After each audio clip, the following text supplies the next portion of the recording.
Shalom, and welcome to Tov, the Jewish news channel. My name is Ruchia Vital, and today we have a very special guest, Rabbi Manis Friedman, a well-known speaker and author, and we will be talking to him about a lot of very important subjects that are on our agenda, that are important to us as Jews and as Israelis. But first, we're going to go out for a short message.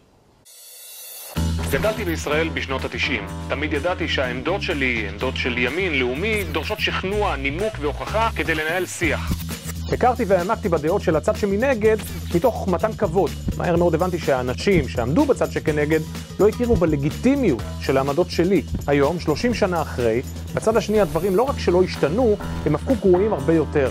הרטוריקה הפטרונית, האדנותית, הפכה למרד אלים, מסוכן, שהוביל אותנו ואפשר את טבח שמחת תורה. אנחנו בערוץ טוב החלטנו להחליף את השיח המכיל והסבלני של הימין בשיח של הובלה והנהגה. רגשי הנחיתות של המחנה הלאומי חייבים להיפסק. במועדון היחידה אנחנו בונים את הקבוצה שתוביל את חילופי האליטות ההכרחית בתקופה הקרובה. אז הצטרפו גם אתם ליחידה ותוכלו גם לתמוך ולחזק את הפעילות של ערוץ טוב וגם לקחת חלק בקבוצה איכותית שתיפגש בקביעות ותבנה שיח חדש בחברה הישראלית ותוביל אותנו לעתיד טוב יותר. Shalom. Shalom, shalom. So I'd like to introduce Rabbi Manis Friedman, who is a well-known author and podcaster and interviewer. You have your own YouTube channel. It's extremely popular. You have hundreds of thousands of regular listeners. They say you are the most popular Jewish voice on the internet today. YouTube. And YouTube. Thank you. And I'd like to thank you very much for coming here. I feel very privileged to have this opportunity to talk to you and hear your wisdom. Let's talk. Let's talk. So, we're in the middle of a war. Yes, it's true.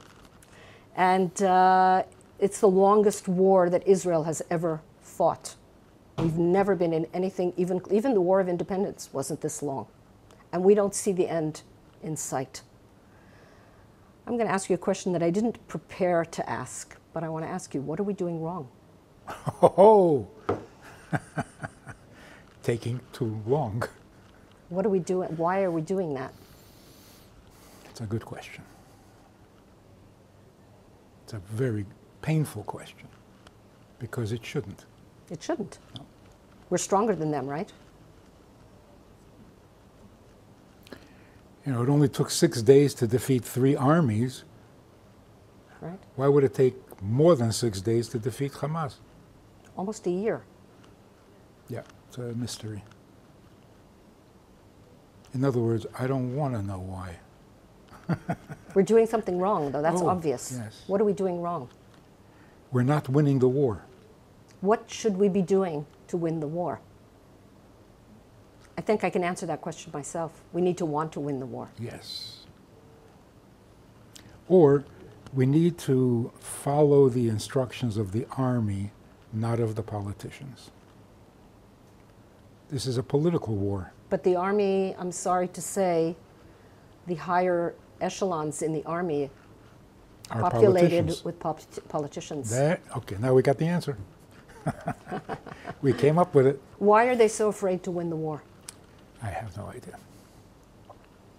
There must be 10 different reasons, and none of them are good. Okay, let's say you were the chief of staff. What would we be doing differently? We would have won the war by now. How? By destroying Hamas.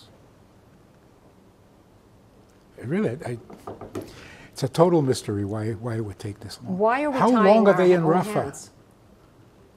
Right, not all of Gaza, just Rafah. Yeah. That takes more than a day. Something's not right. So we're tying our own hands, is what you're saying. Or there's some reason we don't want to conclude this. And it's not personal. It's not like Netanyahu doesn't want. No.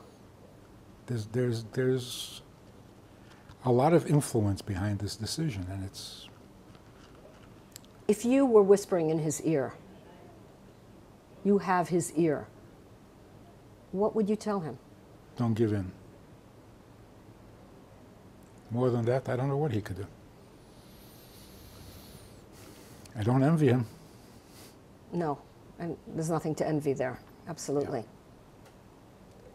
Yeah. So the Jewish way to win a war is, number one, as quickly as possible. Okay. You don't want children growing up and maturing in a war, because then you lose that whole generation. So to drag out a war for more than a couple of days or weeks, it's not just the tragedy of the war, it's the loss of the next generation. They're displaced. They don't have a normal schedule. All they know is war. All they hear is war. They're not going to be useful citizens when they grow up. You're talking about ours or theirs? Both. I mean, we're a little healthier, but... Yeah. So number one, it's got to be quick. And number two, it has to be decisive. If the enemy is not convinced that they lost the war, then we lost the war. Mm-hmm. How do we convince the enemy they lost the war? That's a very good question, because dying doesn't seem to be the definition of loss. I think we know the answer, actually. I think the only way the enemy understands that it's lost the war is when they lose territory. True. That's the only thing that really means anything to them. They don't care about the lives. They really don't. Yeah. It's worth it to them. I mean, you know, I'm not saying, you know, they don't love their children and whatever, but they have values that are more important than that. And the land is more important to them than that. So if we want to get deep into it, mm-hmm. these are the followers of Ishmael. Okay. Ishmael is not a fighter or a hunter like Esav. He's not going to conquer the land. He knows that. He's not going to conquer the land through force or through armies, because he knows that Eretz Yisrael is an inherited land. It was given to Avraham as a Yerusha. Question is, who inherits Avraham? They, of course, believe that they inherit Avraham, because Shmuel is the older brother. They haven't read enough of the Bible to know that it's rarely the older brother that actually gets it. Yeah, Esav made the same mistake. Mm-hmm. But Esav thought he could conquer the land because he's a fighter. The Crusades, and Esav realized you cannot own the land, Israel. You can't own it through conquest. Everyone tried, no one succeeded. Not the Romans, not the Greeks, not the Persians, not the Babylonians. They occupied it, but it never became Little Babylon. They even changed the name. And it didn't work. And it didn't work. Right. So they realized you can't. So they basically gave up. But Yishmael says, the only way to own this land is by inheriting? Well, then I inherit. That's what lies behind the entire motivation. It's a matter of kavod. Oh, kavod. Not even land. Kavod, honor, is a very, very, very important value among our cousins, Yeah. the Yeah. children of Ishmael. Yeah. Very, very important value, more than for us. Because Ishmael was sent away, which is a dishonor, and now you have to regain your honor. So it's not even the land. It's the kavod. Mm-hmm. I'm the older son, I inherit. Well, we see that theme of honor in Arab culture. It's Yes, it's very a big. very, very dominant Yeah. theme. More important, you know, I have spoken to various, you know, groups of journalists from all over and whatever. And I asked them, if I ask you, or you ask me, what is the most important value in life, you will say human life. And I will say human life. That's the most important value. But if you ask our cousins, the Ishmaelim, the Arabs, what is the most important value, they will say honor. honor is the most important value. So if honor is the most important value, you can kill your mother, your sister, your daughter, because they have besmirched your honor. Mm-hmm. Yeah. So that's clear that honor is more important to them than human life. Yeah. It's a different value system. I think that's really important to point out. So this explains almost everything. The world knows now that you're not going to conquer Eretz Yisrael. The only way to possess it is to inherit. And the only one who claims an inheritance is Ishmael. This explains why in all 70 years we've never made any progress in negotiations, deals, offers. Even when they accepted what we offered, the war never stopped. Mm-hmm. It's not enough. And we, people ask, we offered you 50%, 90%. Why wouldn't you accept it? Well, now we know why. You can't give me my land. 80%, 20%, it's my land. I inherit it. What did you do to inherit it? You don't have to do anything to inherit. Just be born. First. Yeah. That's why saying we have a right to defend ourselves, you're not answering the question. They say, what are you doing in my inherited land? And you say we have a right to defend ourselves. Get your own land and defend yourself. And we say, we're the only democracy in the Middle East. What's the difference? It's not your land. They claim we're not the real Jews. Because if we are, we inherit. So who are the real Jews? Lost, gone, whatever. Also, every baby is the enemy. Because every baby inherits. So if there's one Jewish baby in the world, the land could be all his. Explains everything. And what it tells us is, answer the question. If you want to resolve the problem, deal with it. They say they inherit, and we say, let's share. We'll give you 2 states. That's it. What do you mean 2? You're going to give me half of my country? All right, so what is the answer? So what is the answer? The answer is Muslims have a lot to be proud of. Number one, like Abraham, they never got into idolatry. There are no icons, there are no statues, there are no pictures, isn't it? Number two, they're circumcised, like Abraham.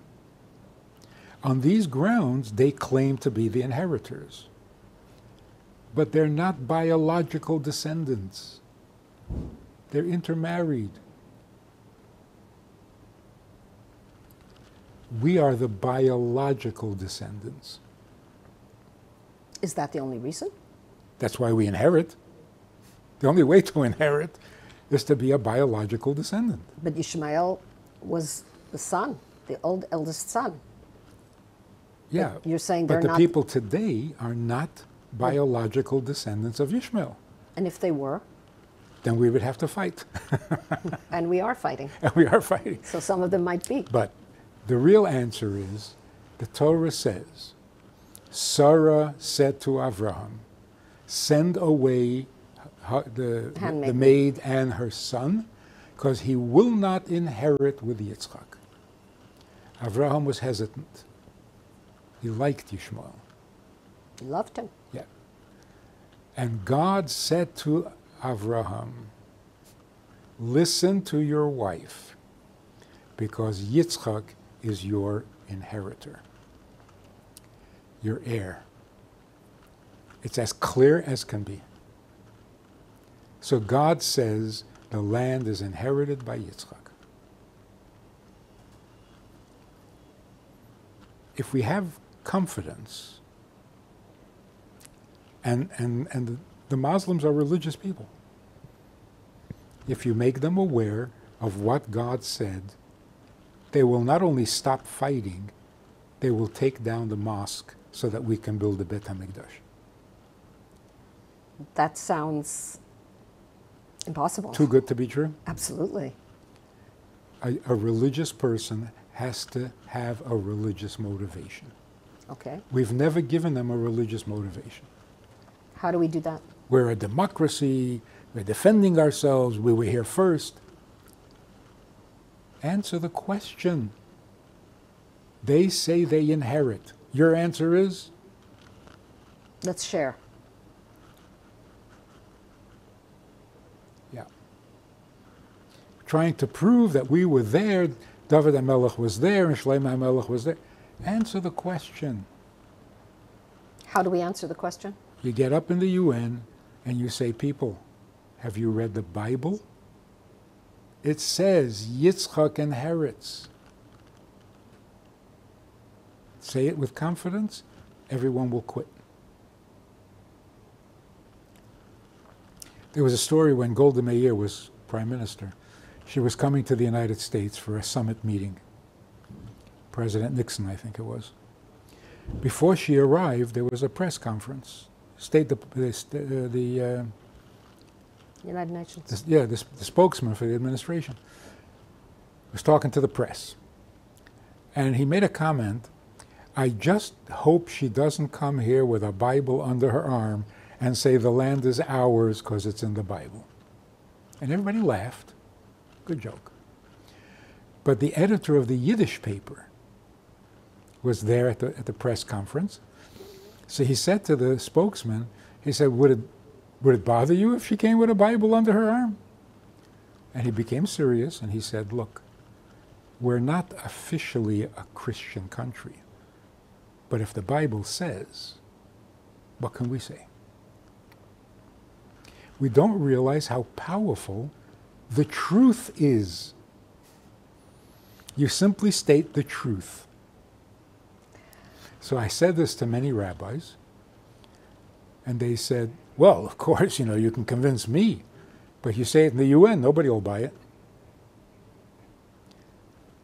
What are you saying? That if you tell the truth, it won't work? Well, in that case, keep lying. Then you've given up the ship. The problem is that we don't believe it. We don't have the confidence. We don't have the confidence, and even amongst our own people. Yeah. We see this, I'm sure you're aware of the every Saturday night and during the week there are these terrible demonstrations on the main highway in Tel Aviv, and earlier before the war they were all over the country. And I just have this feeling that there's something more going on with those demonstrations. Whatever it is, the subject always changes. One day it's this, and then it's something else, and now it's the war, and before that it was 5 different other things. There's something very, very deep that these people mystical. Are fighting that. Yes, yes. Yeah. So let me finish this. I was sitting in the airport years ago. A man comes over to me, and without hello, he starts giving me a sermon. He's a preacher. He's a Christian. Yeah, a missionary. He says every word in the Bible is true. And he sees that you are. Yeah. Every word in the Bible is true. It's the word of God. You can't disprove it. You can't argue it. It is the word of God. It is true. Okay, so far we agree. Yeah. Then he remembers his manners, and he says, what is your relationship with the Bible? So I'm a Kohen. I said, my relationship. Aaron is my grandfather, which means that Moshe is my uncle, and Miriam is my aunt. That's my relationship. He didn't know what to say. His mouth open, his jaw dropped open, and he walked away. He couldn't handle it. He tells me that the Bible is true. Every word in the Bible is true. I said, yeah. Aaron, You know Aaron in the Bible. He had children. I'm his descendant. Freaked him out. Why? He didn't mean it's real. He meant it's true. True means I believe it. It doesn't have to be factual. We believe that it's true. Is it actually true? Oh, I don't know. Is that a thing? It's a thing. And I think, you know, we have some of that problem also. Well, we're talking about people who don't even, they're not even on that level. Ani ma'amin be'emuno shlema b'vias HaMashiach. Okay. You think Mashiach is coming? No. But I believe he is. So he'll be here by next week? No. So it's like it's a mitzvah to believe, so I believe. I say that I believe. Yeah, even the word belief has lost its meaning. Belief means say it, claim it. Anyway, that's the problem with confidence in the truth of what you're saying.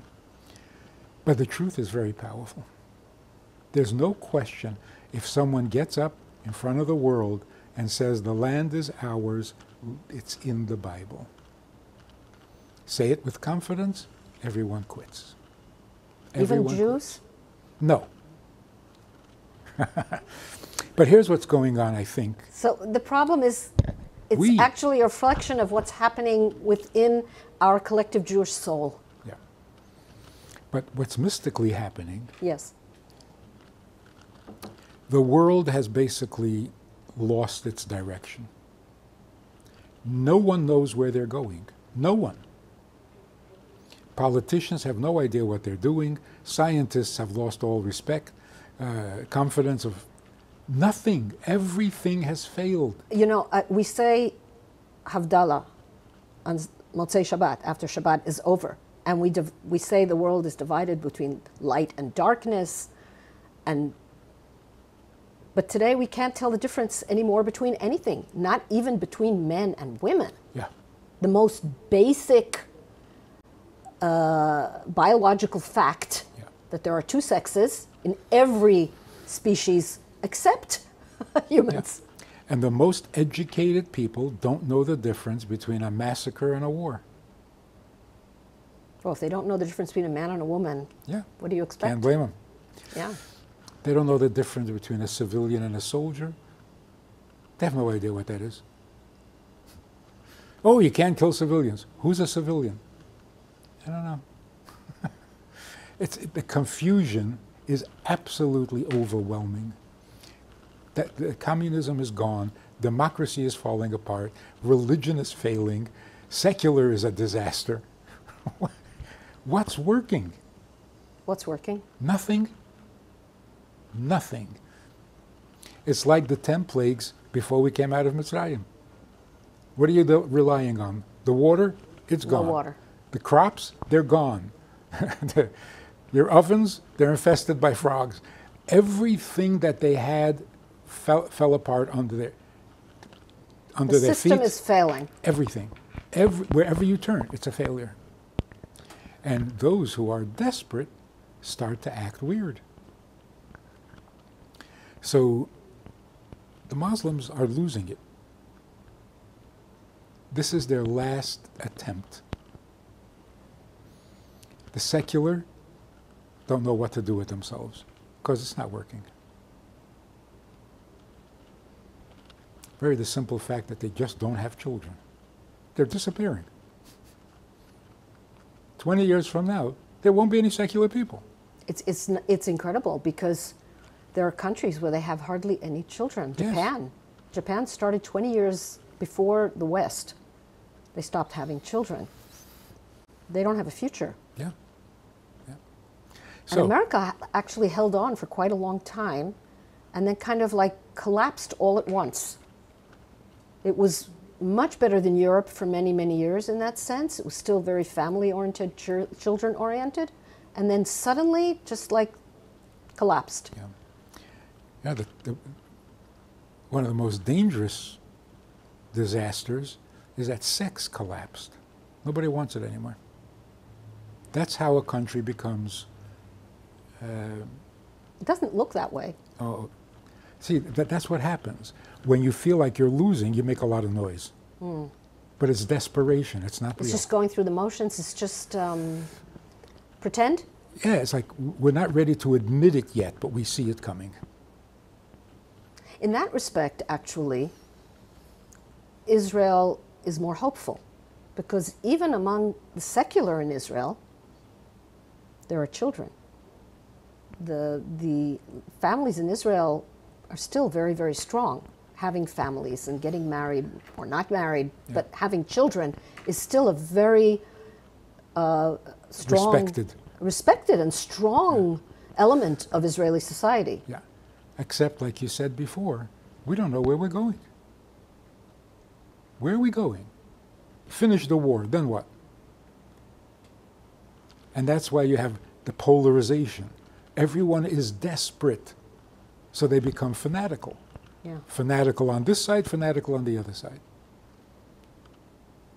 Politically, Okay. you see it. Yes? Nobody votes for a candidate. They just don't want to vote for any of the others. Exactly. It's the least worst of all the candidates.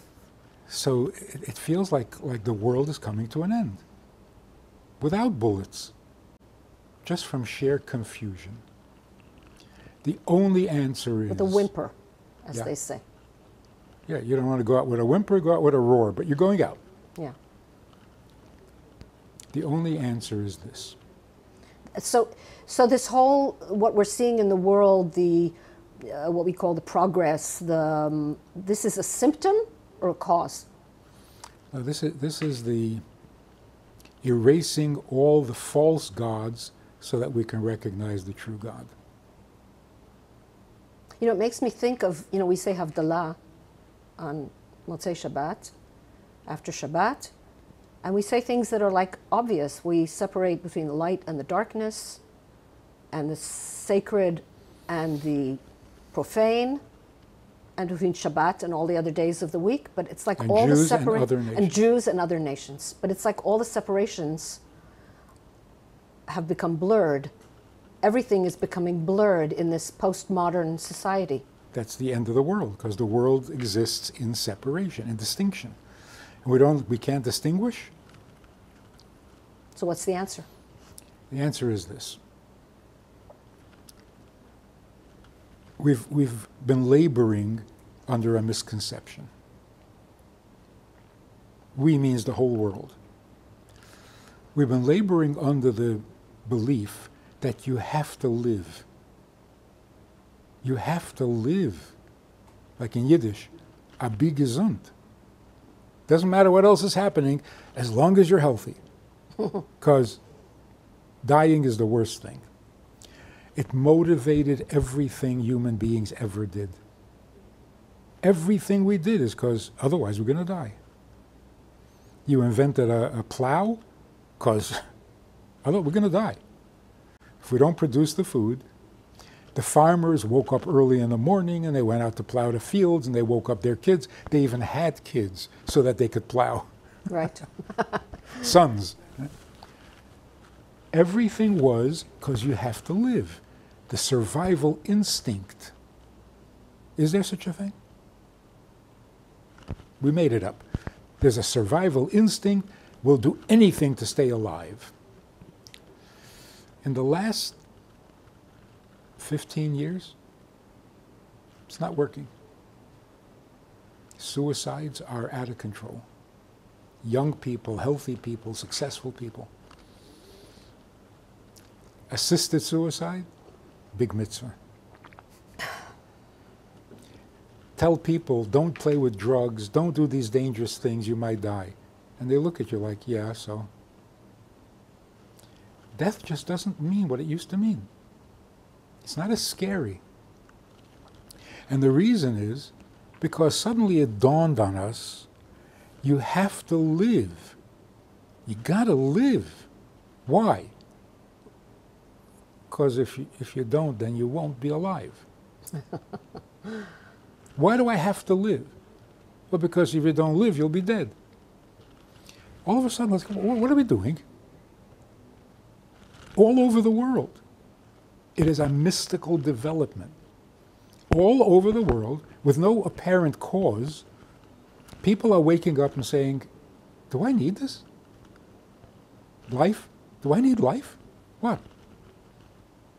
If it's nice, fine. Otherwise, I don't need this. Children are saying, I didn't ask to be born. I don't have to clean up my room.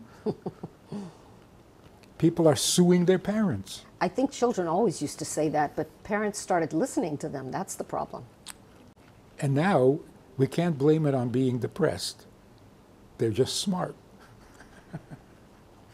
So if a kid says, I didn't ask to be born, don't take him for therapy. Answer his question. He didn't ask to be born, so why does he have obligations? This is so amazing. It's so exciting. We finally came to the truth. We don't need to be here.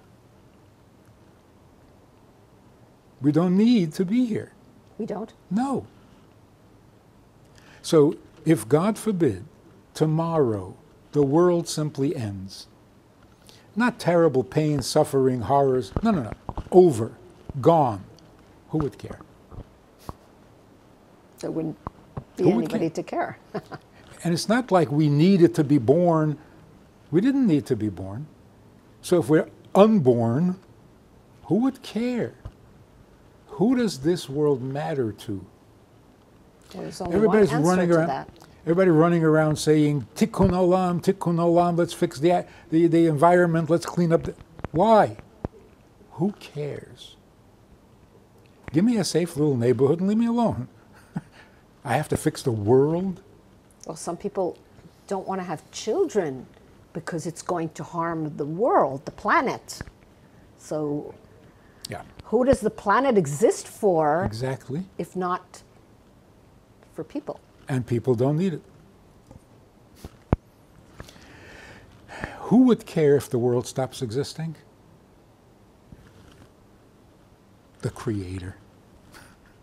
Only He would care. It would be His loss. In other words, we are here because He cares. We exist because He needs us. We don't need anything. And suddenly, you can't threaten me. You can't threaten me. Think about all the martyrs. Bow to the idol or I'll kill you. I'm not bowing. I'm going to kill you. Then I'll never bow. You cannot make me bow. In other words, life does not dictate to me. The martyrs are bigger than life. How can we be bigger than life? Because we don't need it. I don't know how we got convinced or brainwashed that we must survive. You must live. Why? I mean, I would say that's an instinct that every living creature wants to continue to exist. That's what they called it, a survival instinct. All of a sudden, no. But people are killing themselves, so that kind of. And for all sorts of ridiculous reasons. They don't even have reasons. Yeah. So here's the answer to saving the world. Oh, wow. Okay. We are not the needy one. God needs. How does it make sense for all these years? The creator of the entire universe doesn't need anything and doesn't care. I, who didn't create anything, oh, I have needs, responsibilities. How does that make any sense? The creator doesn't need, and the guest in his world need. Doesn't make any sense. The message from Judaism to the world today is, stop using God for your benefit and start serving God, because His needs are bigger than yours. You have to explain that. We were created to serve Him. God created us to serve Him. He needs us. Ivdu et Hashem b'simcha. Ivdu et Hashem. If He doesn't need us, how do you serve Him? Buy Him another tie? How do you serve someone who has everything? unfortunately, for many, many Jews, when you ask that question, they say, well, Ivdu es Hashem doesn't really mean serve him, it means play along. If Ivdu es Hashem doesn't mean anything, then there's no Judaism. Okay, so translate that into practical terms. In practical terms, I spoke at a church in Puerto Rico. I was thinking, what can I tell these people? They're very religious. They have very deep beliefs.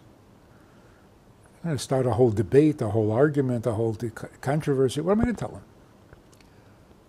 So I took a risk, and I said, I think it's time to get up off your knees and stop begging God like a beggar.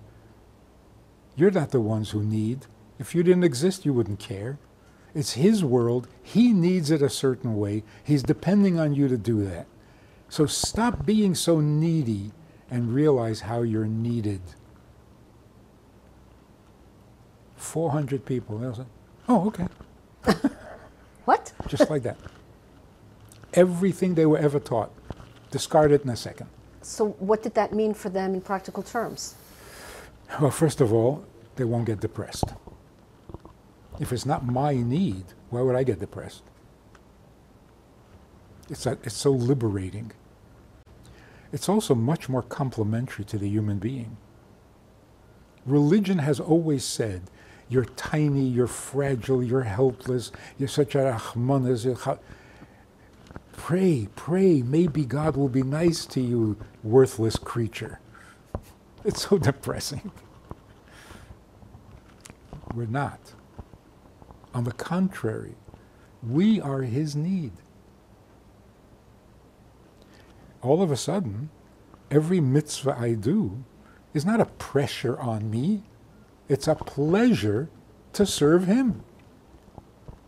So when God calls to Avraham, Avraham says, Hineni. Hineni. You know what Hineni means? I'm here. I'm unemployed. I'm available. I'm available. You need? Great. Otherwise, I don't know what I'm doing here. So when God tells us what He needs, it is such a blessing. Now, I have a reason not to die. Because once I go to heaven, I can't serve Him anymore. If you go to heaven. And that's also why we don't want to go to heaven. The goal is not to go to heaven. The goal is to bring Hashem down to the world. Okay. Because that's where He wants to be. So kill yourself so you go to heaven? Go right ahead. There's no one there. God is here on earth. Okay, let's take it down back to practical terms. We're in the middle of a war right now. There is I was listening to some podcasts on the way here, some of them with you, and some of them were recorded a few months ago. And it was interesting. Some of them were recorded just a few months into the war, in the first 3 months or so. And I sensed a completely different mood. There was a sense of, people felt, I mean, it's a terrible thing, but there was a sense of unity, more unity among the nation. That has kind of, I mean, it still exists among, I think, the large majority of the people, but not the noisy ones, not the ones who are still demonstrating on the main highway in Tel Aviv every Saturday night. So there are two reactions going on. One is, we need to survive. We have to fight this war because we need to survive. There's another energy going on. We need to fight this war because that's what Hashem would expect us to do.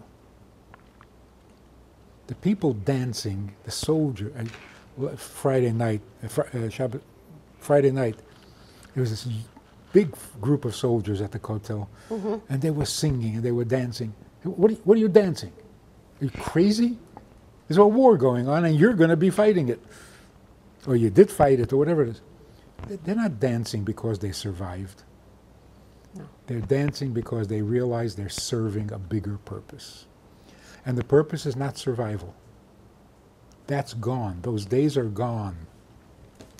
Now, a religious grandfather says to his grandson, "Get up, it's late for shul.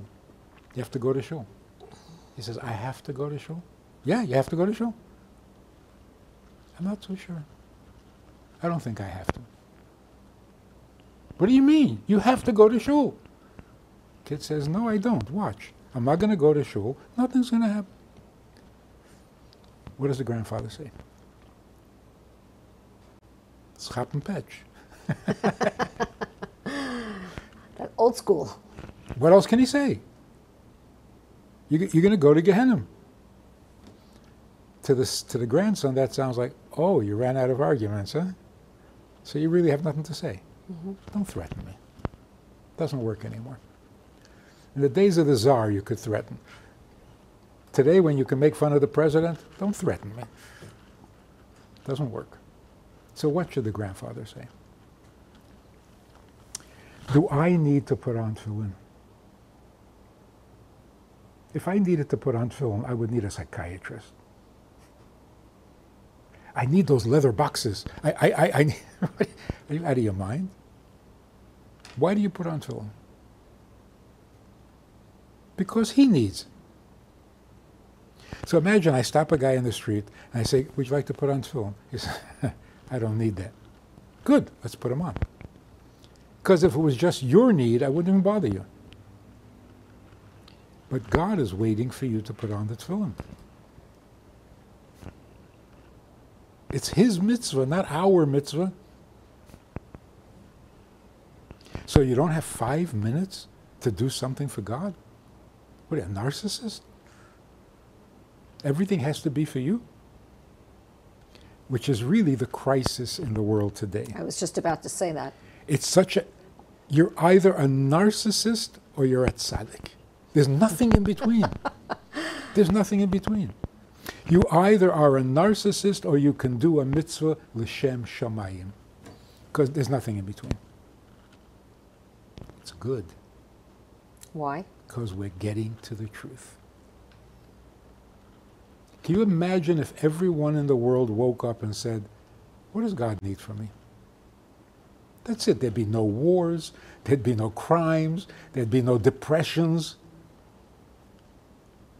I don't have to do anything. I have no conscience. I have no guilt. I don't care if I go to heaven, I go to hell. What's the difference? I don't care. I don't believe. I don't this. I do believe. I don't believe. Doesn't matter. God needs something. Can you help out? Are you part of the solution? What do you say to people who don't believe in God? It's an amazing thing. I was just going to say this. I'm talking to a student who says, "I'm an atheist. I don't believe in God. There is no God. You can't prove there's a God." And it's all for, you know, like Karl Marx's, it's all for the weak who need a crutch to lean on. Yeah. He goes on and on and on. And I said, "Oh, that's really sad because God needs you to put on tefillin." He says, "Really?"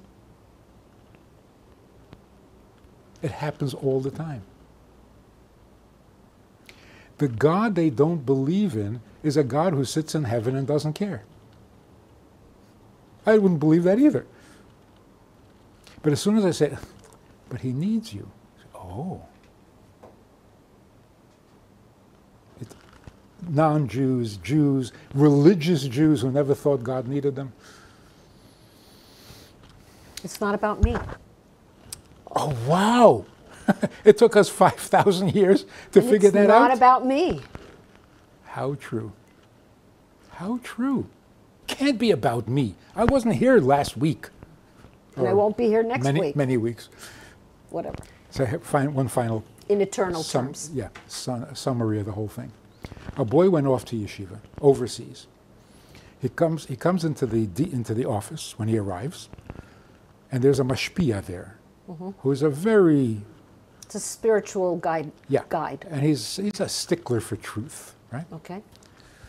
The boy goes over to him and he says in Yiddish, "Ich darf rufen de Mama. I need to call my mother. Which phone can I use?" The mashpia says, I need? He said, yeah, I need to call my mother.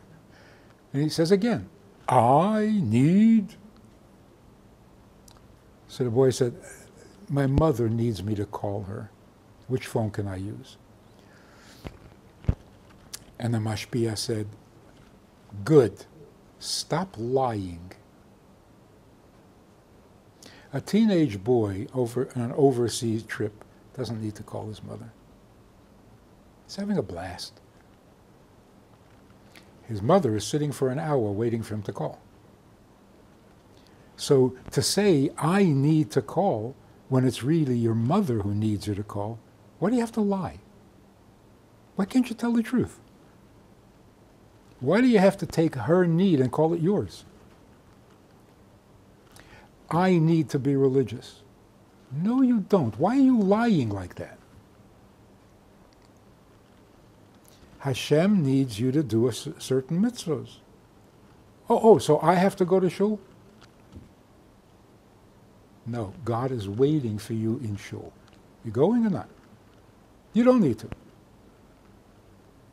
So all of a sudden, everything we do is l'shem shamayim. It's not personal. There's no tension. There's no resistance. And if you didn't do it yesterday, this woman said to me, we had a program with Natalie Dadon, about 2 years ago, 400 women, none of them observant, practically. And we spoke, and she spoke. It was beautiful. One woman raised her hand at the end and said, I want to be shomer mitzvot, but I'm chiloni. How does this work? Do I have to stop being chiloni? I said, chas v'shalom. Don't stop being chiloni.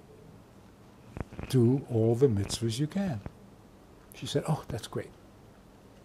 But there was one woman got upset. It was the label that bothered her? I'm not sure. But one woman got really upset. How can you tell her to be chiloni? As far as I'm able to understand, if a woman says, I want to be shomer mitzvot, but I'm chiloni, if you want to be shomer mitzvot, you're not chiloni. So what are you saying? What does she mean by that? It's her identity. I think what chiloni means to the chiloni, and what dati means to the chiloni. She was asking, I want to be shomer mitzvot from my own free will. Is that okay? I don't want to be told I have to. I just want to do it. Is that okay? That's the only way. Because they get the impression that if you're frum, Dati, religious. it's because you have to be, otherwise they'll throw you out and you'll go to hell. No, I don't want that. I just want to do the mitzvot. They used to call it here, instead of chiloni for secular, they used to say chofshi. Yeah. Right. Chofshi So that would ba'atzenu. work even better, because of course you have to do it of your own free will, otherwise it's not worth anything. So you're better to be chofshi in any case. Because that's all he wants. He wants you to work with him. Why do we keep Shabbos? Because God created the world in 6 days and rested on the seventh. So what do you want from me? He created the world in 6 days and he rested on the seventh. Great. Now what? So God says, when I'm resting, rest with me. If I'm sitting by the Shabbos table, sit with me. When I'm creating during the 6 days of the week, create with me. I hate pork, hate it with me. Every mitzvah is God asking us to be with him. He tells us where he is. On Shabbos I'm resting.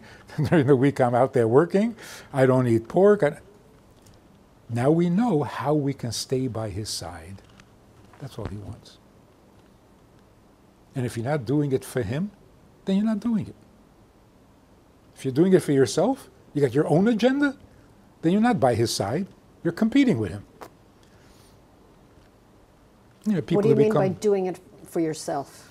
I want to go to heaven, so I'm doing mitzvot. Ah. Excuse me, God is saying, like, do I count here? Have you forgotten about me? So in the religious world, all the children who rebel, it's for one reason. And they actually say it. My father doesn't care about me. All he cares about is religion.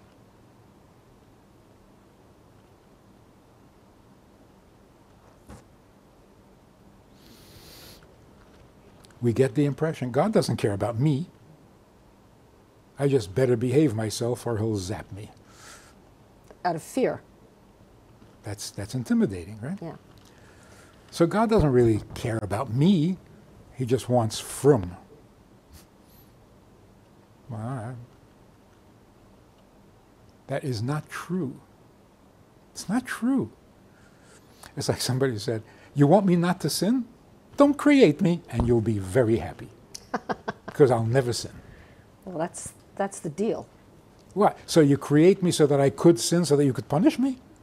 What kind of plan is that? So I think this is what's happening in the world. Everywhere in the world. I get people listening to my, whatever they're called. Podcasts or... Whatever. Yeah. People from New Guinea. The jungles of New Guinea.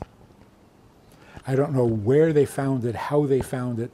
Most of them don't have internet in their village. They have to walk miles to where there's internet connection. And they come and they listen, and then they go home and discuss it. And what they're saying is, you're the light to the nations. Come here and teach us Torah. Those words. Wow. They speak English because the missionaries taught them English, but they also taught them Christianity, and they don't want. Anymore. No. They want Torah. We are living in such a fascinating time. My mother would say, Moichel Toivus, you know, thanks but no thanks. It's a very if we had scary, that option. it's a very scary time. Yes. Very, very scary. Yes.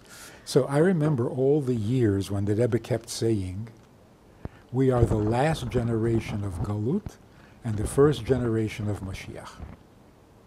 And everybody said, oh, wow, wow, wow, wow. Now, do you hear what the Rebbe is saying? You're going to be so confused. Either in or out. Right. To be the last generation of Golus and the first generation, you don't know whether you're coming or going. But if you keep your eye on the goal, something magnificent is happening. If you had the Prime Minister's ear, what would you say to him? Tell the truth. Don't try to outlie, outsmart, outwit. Just tell the truth. There's nothing more powerful.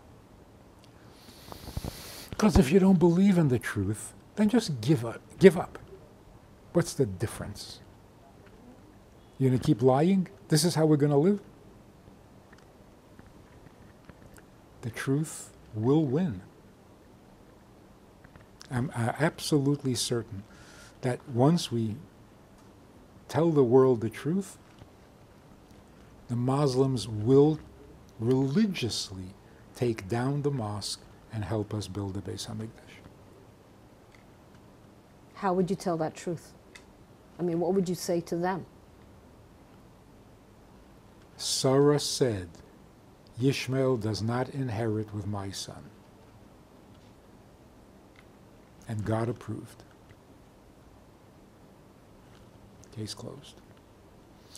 Another thing about inheritance. If it's an inheritance, and we are the heirs, we'd love to give you a part of it, but we can't give away an inheritance. It belongs to my grandchildren who aren't born yet.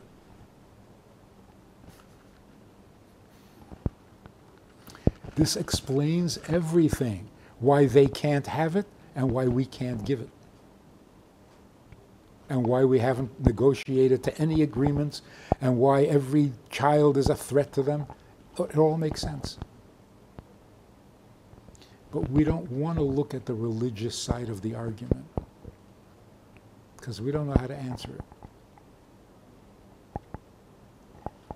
I think part of the answer is we're the chosen people. And we are so afraid to say that. We'll say anything else.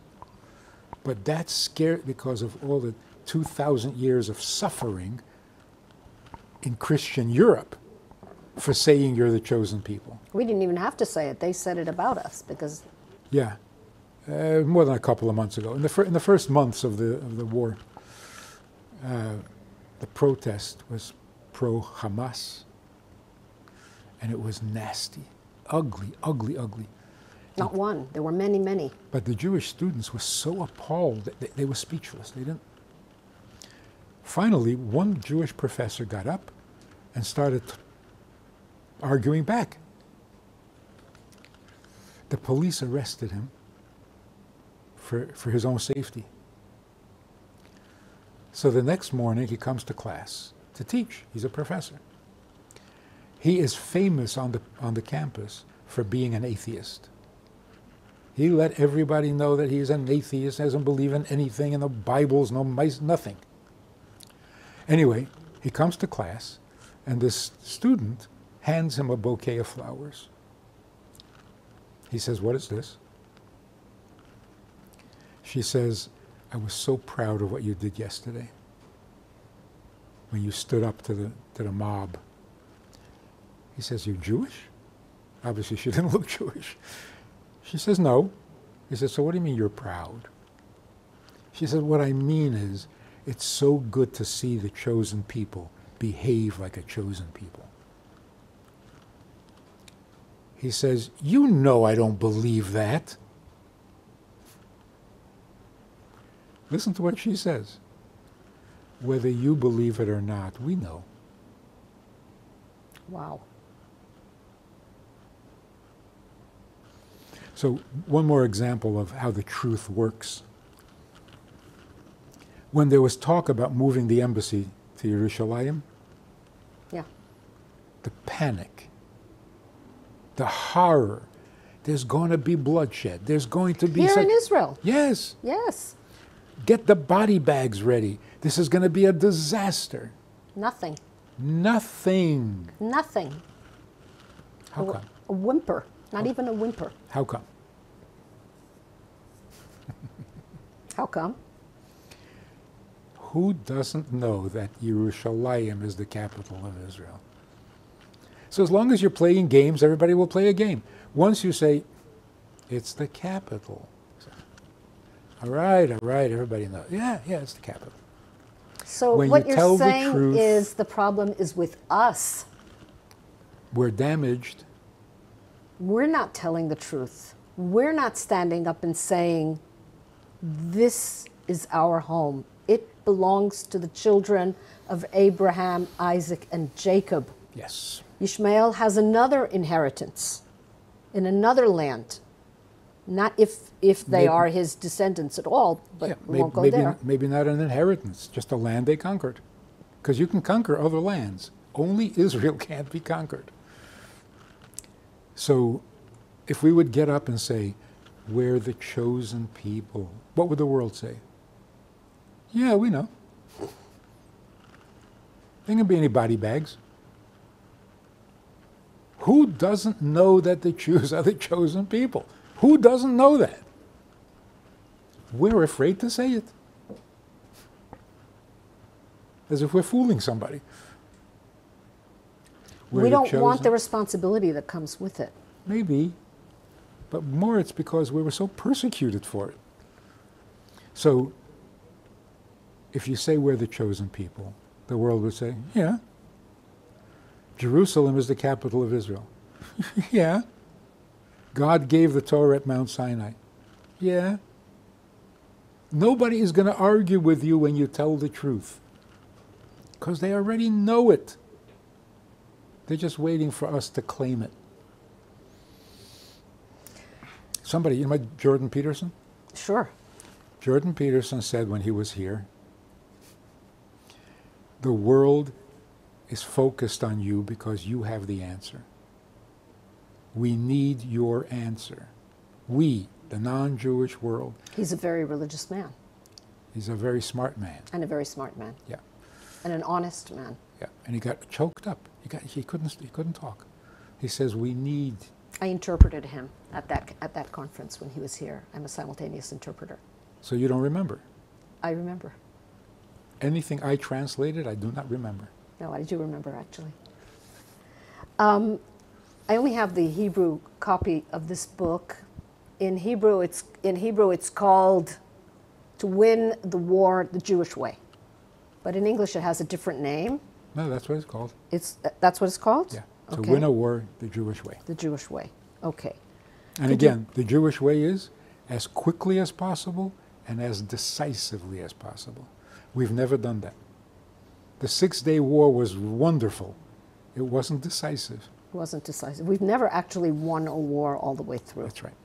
We've always stopped short of victory, of real victory. Yeah, because we accepted ceasefires and because we never crossed the border. We never really wanted to do it, though. Yeah. That's why. Yeah. But why don't we want to? What are we afraid of?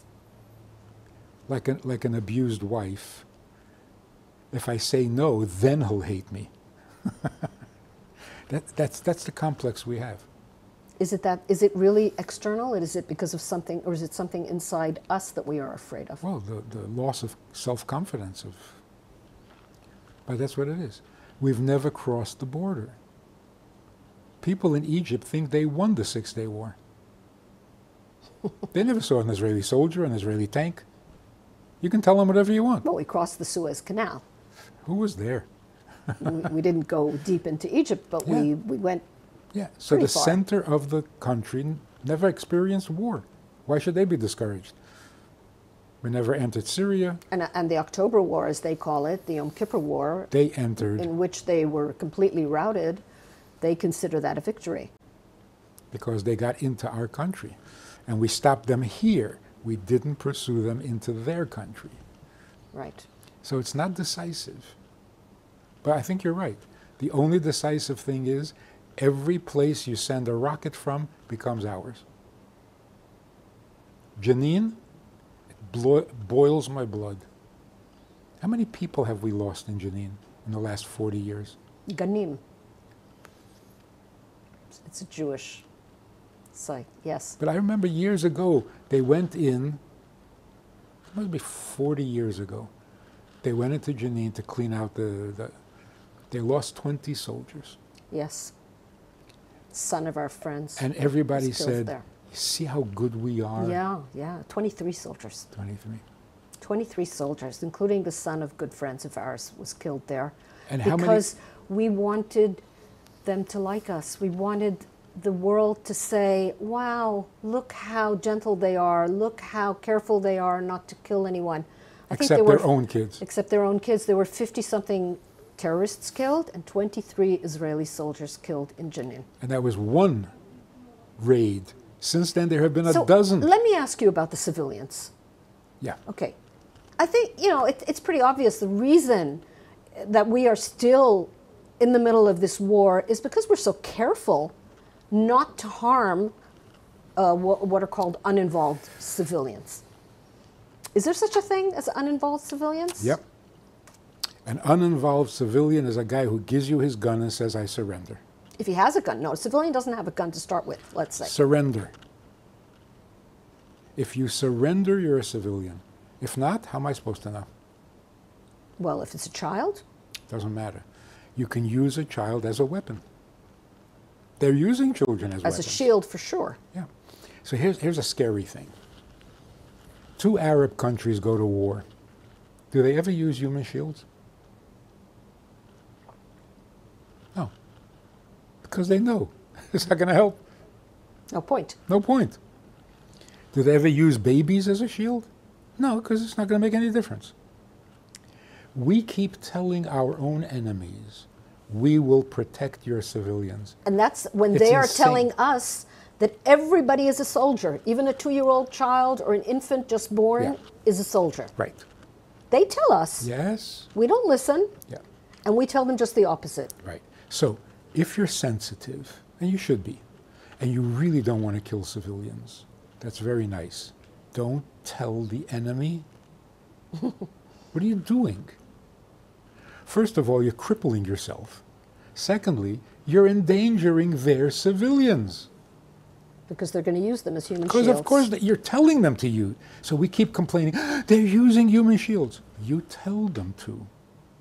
You keep telling them to. Every time you say we're very careful, they say, oh, okay, then use human shields. You know, I remember when this war began, right at the beginning, there was this outburst of, I'm not talking about the Hamas demonstrations in the US and on the campuses and all those terrible things that you mentioned, but generally the world supported us in the first few weeks. Which is exactly how long it should have taken. Right. That's actually a very good measure to use. And of course, this is not our first rodeo, so we know exactly how this goes. We knew this was going to happen, just didn't know exactly how long it was going to take until they started condemning Israel for what it was doing. So what are you saying? What should we have done in those first few weeks? The border with Egypt is sealed, okay? In any other country in the world, Egypt would be, if it were any other country, and it wasn't Israel they were fighting, Egypt would be condemned for closing its border to refugees seeking to flee to safety. Instead, we're condemned. Okay, I'm not going to ask why, because I already know why. What should Israel have done in this war, in those first few weeks, where we still had popular support throughout the world? You have to ask the army. I'm not talking in literal military terms, but... Well, it was suggested, cut off the water, cut off the electricity. They're going to have to come out of the tunnels. Don't go into the tunnel. Get them out. Well, they had generators in the tunnels. They still have. How long could that last without fuel? I don't know. Considering how much they stole from their own people, most of what went in goes to them now too. Yes, but it wouldn't last long. Without water and without What do we fuel? say to the world? The world isn't letting us do that. Yeah, so there are those who explain, politicians who explain, why is all the pressure on Israel? Because Israel can be pressured. There's no pressure against them because they can't be pressured. They say no, and that's the end of it. Why can't we say no? Why can't we? It's kind of a form of polite racism, where you have, it's the racism of low expectations. The world doesn't expect them. They're savages, You can look at it that way, or you can say, they know what they want. I think they know what they want. They Of course do. they know what they want. But I think that that's how a lot of the world, with all their talk about tolerance and, and everything, that they actually have a very low opinion of the natives. Yeah. And they don't have any expectations. When you have a low opinion, you have no expectations of them. So they don't, And they do have high expectations of us that we try to live up to misguidedly. Right, so part of that is good. Part of that is good. Yes, we are the solution. Just don't tell us how to do it. We'll fix the world, but not your way. So if you were the chief of staff or a minister of defense, how would this war have been waged? Well, I spoke about this years ago. Somebody's got to get up and tell the world that our policy has changed. We don't protect civilians anymore. And we don't hesitate to shoot at mosques. We actually did shoot at mosques in this war. I saw quite a few come down. Finally. And we're not going to take a break for Ramadan. And you can't hide in a cemetery. In other words, no more. No more. Or allow polio vaccines in the middle of the war. Yeah. They would never start. They would never start a war if they weren't sure that they could bring about a ceasefire when they need it. No ceasefire. You start the war, you lose everything. No Jenin. It's over. The first time No more Mr. Nice Guy. No more sacrificing my children for your children. It's like I always feel like we're playing two different games. Not games, really, of course, but different sets of rules. Different sets of rules apply to each side. Nobody has any expectations of the other side. They're never that's why it's a kind of a subtle form of racism. Yeah. Thank you very much. But they have no expectations of the other side. They can be savages. They can come in 6 o'clock in the morning and ravage homes and women and children and chop off heads and do all the horrible things that they did. Nobody seems to have any expectations of us. Because they never signed up to the Geneva Convention. Why did we? Because they're terrorists. Because they're independent. I mean, you can look at it either way. Even if we hadn't, it wouldn't have made a difference. What is this argument with proportionality? What's proportionate? A civilian means someone who surrenders, because the civilian has to identify himself as a civilian. It's not the Israeli soldier who has to decide under fire. And he identifies himself by surrendering. Exactly.